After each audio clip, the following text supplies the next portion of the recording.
पुराची सूचना देणाऱ्या सेन्सरमुळे आपत्ती व्यवस्थापन होणार प्रभावी। महापालिका क्षेत्रातील 6 सेन्सरची देखभाल दुरुस्ती पूर्ण। ठाणे महापालिका क्षेत्रात येणाऱ्या संभाव्य पूर आणि पाणी साठण्याच्या घटना याची आपत्ती व्यवस्थापन कक्ष आणि संबंधित यंत्रणा यांना आगाऊ सूचना देणाऱ्या 6 सेन्सरच्या देखभाल दुरुस्तीची कामे पूर्ण झाले आहेत। त्यामुळे संभाव्य आपत्तीचं व्यवस्थापन प्रभावीपणे करणं शक्य होणार आहे।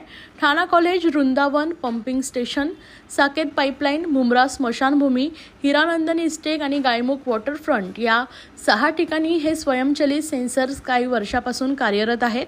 त्याचा प्रभावी वापर करण्याची सूचना ठाणे पूर धोका नियंत्रण कृती आराखड्यात करण्यात आली आहे। ठाणे महापालिकेसाठी council on energy, environment and water या वातावरणात बदल क्षेत्रात काम करणाऱ्या संस्थेने हा कृती आराखडा तयार केलाय।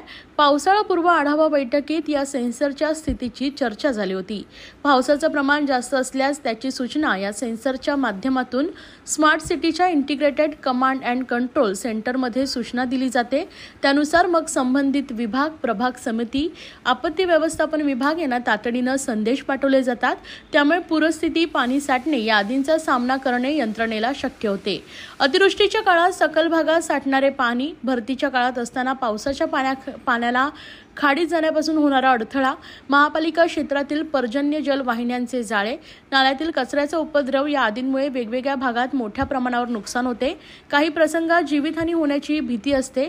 या सर्व स्थितीचा अभ्यास करून ही पूरसदृश स्थिती कशी हाताळायची, त्यावर नियंत्रण कसे मिळवायचे याचा कृती आराखडा तयार करण्यात येतोय।